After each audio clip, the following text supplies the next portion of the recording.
తెలంగాణ ఉద్యమం కోసం తెలంగాణ కోసం రాజీనామా చేసి ఎన్నికలలో కొట్లాడుతుంటే కొప్పులేశ్వర్ అన్న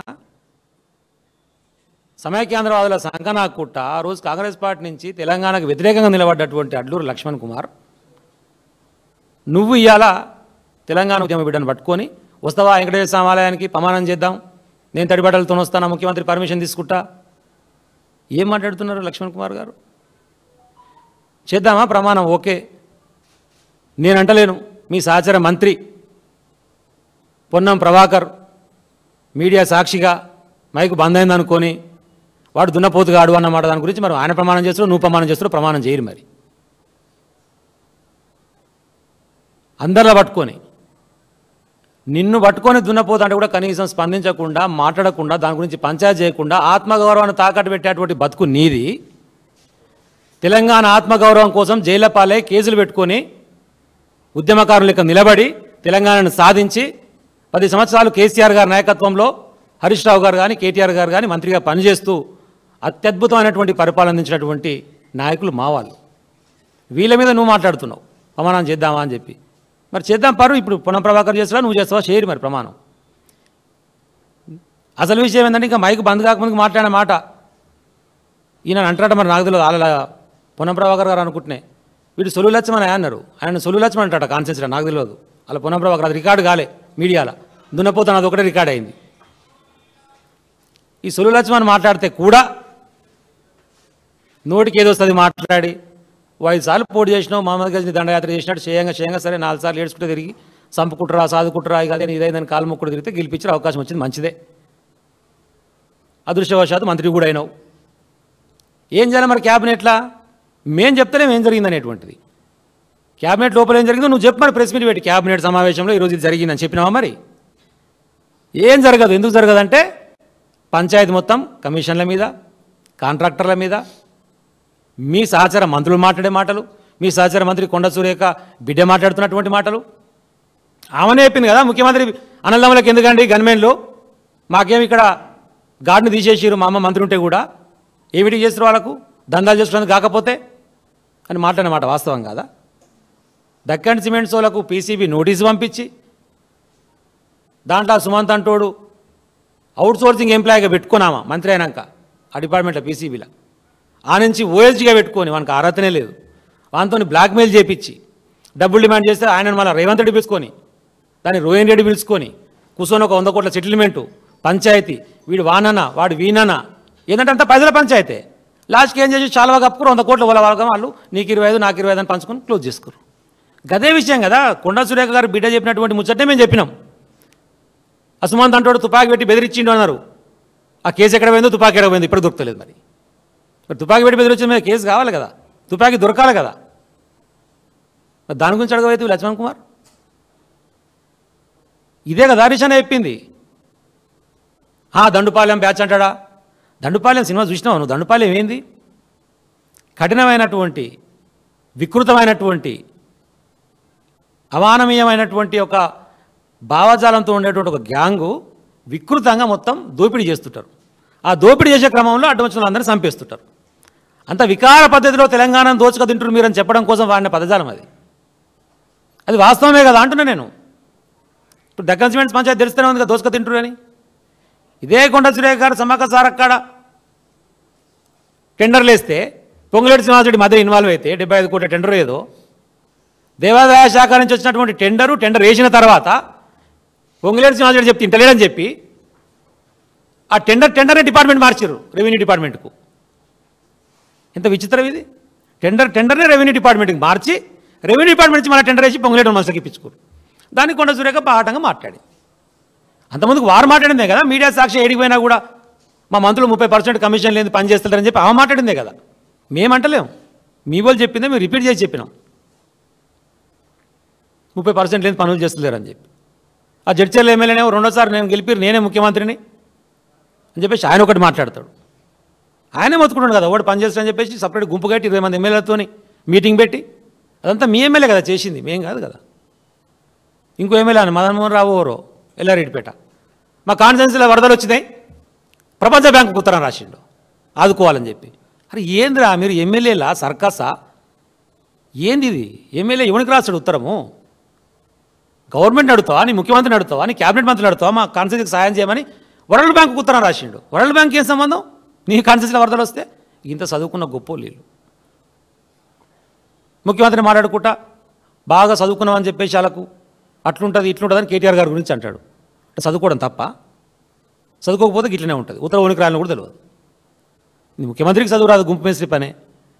కిందనోడు కూడా గదే పని చేస్తారు. ఇంకేం చేస్తారు పాపం? నీ అనిరుద్ధుడు ఒకటి మాట్లాడతాడు, నీ మదన్మోహన్ రావు ఒకటి మాట్లాడతాడు, నీ కొండ సురేఖ ఒకటి మాట్లాడతా, బిడ్డ ఒకటి మాట్లాడుతుంది. ఒక్క ఎమ్మెల్యే అన్న చక్కగా ఉన్నారా? నీ కంట్రోల్లో పనిచేస్తారా మంత్రివర్గం? ఒక్క మంత్రి అన్న నీ మంత్రిని పట్టుకొని ఇంకొక సహచార మంత్రి దున్నపోతుంటే మాట్లాడరు. ఈ సొల్లు లక్ష్మణ్ ఏమో ఈయన పెద్ద మునగడని చెప్పేసి ఆయన ప్రెస్ మీట్ ఆయన మాట్లాడతాడు. నేను ఇవాళ వాడు మోపాడు మా దగ్గర మా ఎంపీ కిరణ్ కుమార్ రెడ్డి, చామల కిరణ్ కుమార్ రెడ్డి, మలం కిరణ్ కుమార్ రెడ్డి ఆడు అది మలమే నా దృష్టిలో. నోటికి ఏదో వస్తుంది మాట్లాడు. మీకు ఒక సీట్ రాలేదు, మీకు డిపాజిట్ రాలేదు కంటోన్మెంట్లా. ఈ చామల కిరణ్ కుమార్ రెడ్డి నా కాన్సెన్సే, తుంగతుర్తి నియోజకవర్గం శాలిగారవరం మండలం. ఈయనకి జడ్పీటీసీ టికెట్ ఇవ్వలే, ఇండిపెండెంట్గా పోటీ చేసిండు. వంకాయ గుర్తు వచ్చింది, 100 ఓట్లు వచ్చినాయి. వంకాయ గుర్తు మీద 100 ఓట్లతో వచ్చినోడు వీడు డిపాజిట్ల గురించి మాట్లాడుతున్నాడు, మా పార్టీ గురించి. ఏదో కాంగ్రెస్ బీఫామ్ ఇచ్చింది, ఏదో బయటపడ్డావు, అయితే అయినా ఒకసారి ఎంపీ అయినావు. ఇక రేవంత్ రెడ్డిని ప్రసన్నం చేసుకోవాలని ఆయన ఇప్పుడు బయట మాట్లాడుతున్న మాటలు. అసలు నేను పీసీసీ ప్రెసిడెంట్ అయితే అప్పుడే మొత్తం ఢిల్లీలో అందరికాడికి నేనే తిప్పి నన్ను పీసీసీ ప్రెసిడెంట్ చేయించిన. ఆయన పాదయాత్ర చేసేటప్పుడు నేనేమడి తిరిగినా, ఇవాళ నేను పోతే కూడా నన్ను పట్టించుకోవట్లేడు, కూర్చో అంటలేడు. కాబట్టి జూబ్లీస్ కాంగ్రెస్ ఓడిపోతేనే బాగుంటుంది, మా వాళ్ళకి బుద్ధి వస్తుందని కిరణ్ కుమార్ రెడ్డి గారే మాట్లాడుతున్నాం, మేం కాదు.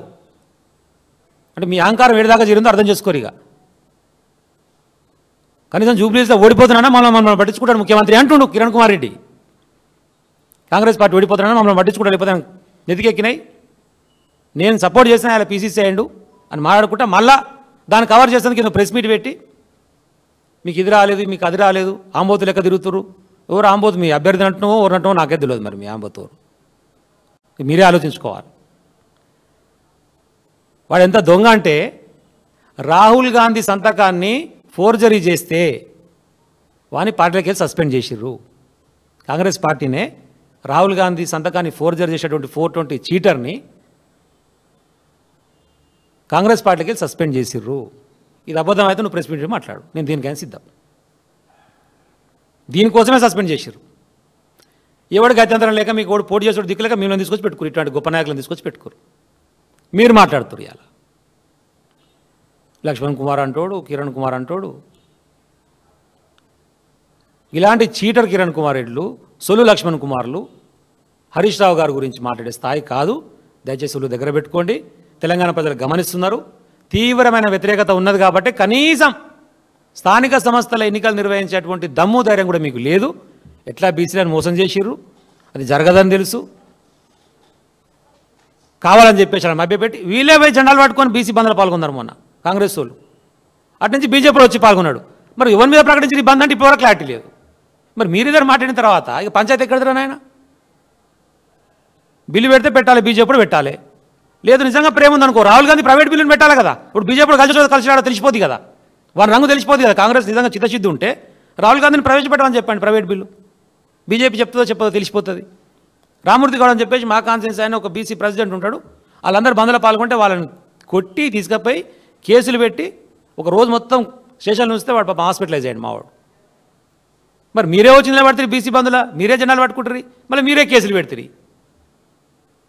ఇవన్నీ కూడా ప్రజలు గమనిస్తున్నారు. ఒక నాయకుని గురించి, ఒక స్థాయి కలిగిన నాయకుని గురించి మాట్లాడేటప్పుడు ఒళ్ళు దగ్గర పెట్టుకొని మాట్లాడితే బాగుంటుంది లక్ష్మణ్ కుమార్ గారు. ఇక ఓటీపీ కేసులో 1 టైం పాస్వర్డ్ అంటారు కదా, ఇవన్నీ ఒకసారి వచ్చేది కేస్తే మళ్ళీ గెలిచేగా పీకేగా వీడుతున్నా ఏది కూడా లేదు. ప్రజలకు కూడా అర్థమైపోయింది. అంటే పక్క కాన్సెన్సీలు సింగరేణి ఇప్పుడు శ్రీధర్ బాబు, ఈయన శ్రీధర్ బాబు మనిషి అంటారు. మరి శ్రీధర్ బాబు కాన్సెన్సీలో డిఎంఎఫ్టీ ఫండ్లు 100 కోట్లు తీసుకపోయి డెవలప్మెంట్ చేస్తాడు. వీని కాన్సెన్స్లో రూపాయి లేదు, లక్ష్మణ్ కాన్సెన్స్లో రూపాయి ఇయ్యలే శాంక్షన్. నువ్వు మంత్రివే కదరా నాయన, మరి గది కొట్లాడు. అరే పక్క కాన్సెన్స్లో 3 కాన్సెన్స్లకు 100 కోట్లు ఇచ్చారు, నా కాన్సెన్స్కి ఎందుకు ఇవ్వలేదు? గదడుగు శాతం అయితే అది శాత కాదు. జరిగిందా మరి క్యాబినెట్లో చర్చ? కొండ సురేఖనైతే చర్చకి క్యాబినెట్కి రానట్టుంది. లేకపోతే కొండ సురేఖ క్యాబినెట్లలో కూర్చొని మా మహిళలకు 2500 ఇయరని కొట్లాడిందా, అడిగిందా? గిదే పంచాయతీలు కదా. నీ కమిషన్ ఏంది, నా కమిషన్ ఏంది, కాంట్రాక్ట్ నీకా నాకా? గిడేను పక్కపొంటి వేణుగోపాల స్వామి టెంపుల్ ఇప్పుడే నరసన గుర్తు చేస్తుంది నాకు మా ఓనర్ గారు. వెనుక ఒక ప్రైవేట్ ల్యాండ్ ఉంది, దానికి దారి లేదు. ఆ దారి ఇస్తేందుకు ఆ దారి మందం ప్లేస్ మీకు ఇస్తే వేరే ప్లేస్ ప్రైవేట్ బయట ఇరని చెప్పేసి ఆ దేవాదాయ శాఖతో మాడుకొని కొండ సూర్యకేదంతా మాట్లాడుకుందాం పాప మాడుకొని ఆర్డర్ ఇచ్చారు. కథం ఇప్పుడు ఆ 140 ఎకరాలు మొత్తం పోయి ఇక నల్లదమ్ములు దిగిరు ఉంటారు కదా, ఆ నలుగురు రేవంత్ రెడ్డి అండ్ బ్యాచ్ వాళ్ళు దిగి ఏం సంగతి ఈ సంగతి చెప్పురి, 140 ఎకరాలు ఇప్పుడు మాకు ఇస్తారా ఇయ్యరా అని చెప్పి పంచాయతీ స్టార్ట్. దీని ఏమన్నా దండపాలెం బ్యాచ్ అనకపోతే మేమనలే, ఆ నలుగురు ముచ్చట. మా నల్గొండ శాసనసభ్యుడు కానీ ఆయనే చెప్పిండు, మా వెనకటికి అలీబాబా 40 దొంగలు ఉంటారు నాయన, ఇప్పుడు అలీబాబా 4 దొంగలు తయారయ్యారు మా దగ్గర, ఏం చేయాలి? అలీబాబా అంటే ముఖ్యమంత్రి అంటే వాళ్ళ అన్నదమ్ములు 4 అట, ఏం చేయాలి మేమని చెప్పేసి వాళ్ళు మాట్లాడుతున్నమాట. మరి ఇలాంటి దొంగల గురించి ప్రజలు కూడా ఈరోజు ఆలోచన చేస్తారు. ఇవన్నీ చట్టం అందే, మద్యం షాపులకు మద్యం టెండర్లు నడుస్తున్నాయి. ఆయన మునుగోడు శాసనసభ్యుడు ఆయన ఒక చట్టం రిలీజ్ చేసినాడు, రాజన్న చట్టం అని చెప్పి, రాజగోపాల్ రెడ్డి గారు. సాయంత్రం 4 గంటల నుంచి 8 గంటల వరకే దుకాణం తీయాలి, అట్లయితేనే టెండర్ లేదు, లేకపోతే టెండర్ లేవద్దు, పక్క మండలం కూడా వచ్చి టెండర్ లేవద్దు. నువ్వెవరు చట్టం తయారు చేసేందుకు?